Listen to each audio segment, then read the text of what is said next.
श्री परमात्मने नमः। नमस्कार।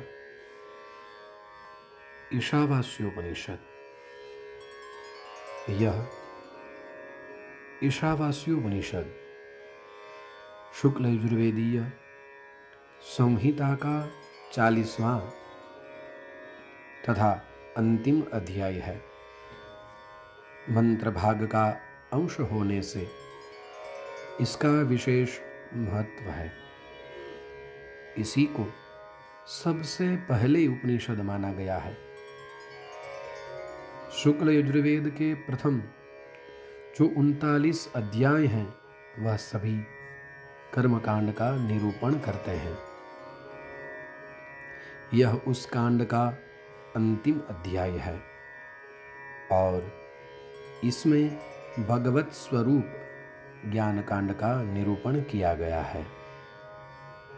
इसके पहले मंत्र में ईशावास्यम यह वाक्य आने से इसका नाम ईशावास्य माना गया है। ब्रह्म क्या है, ब्रह्म को कैसे जाने, ईश्वर क्या है और इस जगत में किस तरह से व्याप्त है, आदि सभी बातें इस ईशावास्योपनिषद में कही गई है। आइए थोड़ा थोड़ा करके इसे हम समझने की चेष्टा करें। पहला मंत्र, ईशावास्यमिदं सर्वं यत्किंचित् जगत्यां जगत् तेन त्यक्तेन भुञ्जीथा मा गृधः कस्य स्विद्धनम्। व्याख्या करते हुए शास्त्रकारों ने कहा है, मनुष्यों के प्रति वेद भगवान का पवित्र आदेश है कि अखिल विश्व, अखिल ब्रह्मांड में जो कुछ भी यह चराचरात्मक जगत तुम्हारे देखने में, सुनने में आ रहा है, सबका सब सर्वाधार, सर्वनियंता, सर्वाधिपति, सर्वशक्तिमान, सर्वज्ञ, सर्वकल्याण गुणस्वरूप परमेश्वर से व्याप्त है, सदा सर्वत्र उन्हीं से परिपूर्ण है। इसका कोई भी अंश अर्थात ब्रह्मांड का कोई भी अंश उनसे रहित नहीं है, अर्थात परमात्मा से रहित नहीं है।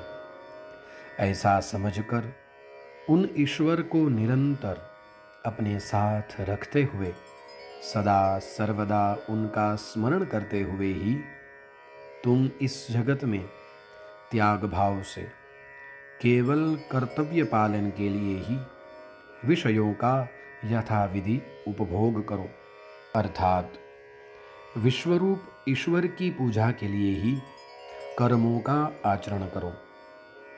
जो कुछ भी हम करते हैं, जो कर्म करते हैं, वह हमारे लिए न होकर यज्ञ के लिए अर्थात विश्वरूप ईश्वर की पूजा के लिए हैं, ऐसा समझकर कर्म करना चाहिए। विषयों में मन को मत फंसने दो, इसी में तुम्हारा निश्चित कल्याण है। वस्तुतः यह भोग्य पदार्थ किसी के भी नहीं है। मनुष्य भूल से ही इनमें ममता और आसक्ति कर बैठता है। ये सब परमेश्वर के हैं और उन्हीं के लिए इनका उपयोग होना चाहिए।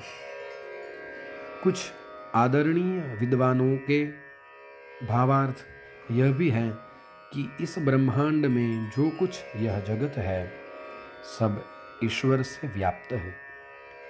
उस ईश्वर द्वारा तुम्हारे लिए जो त्याग किया गया है, अर्थात प्रदान किया गया है, उसी को अनासक्त रूप से भोगो। किसी के भी धन की इच्छा मत करो। ईश्वर ने हमारे लिए जो कुछ भी उपभोग्य पदार्थ रखे हुए हैं, जो हमारे पास है, उसी का उपभोग करना चाहिए। दूसरे किसी के धन, द्रव्य आदि में हमारी आसक्ति नहीं होनी चाहिए। यहीं पर पहला मंत्र पूर्ण हुआ आगे दूसरे मंत्र की तरफ आगे बढ़ते हुए हमारी यात्रा को ऐसे ही निरंतर रखने का प्रयत्न करेंगे। अब के लिए बस इतना ही। अस्तु। श्री हरि।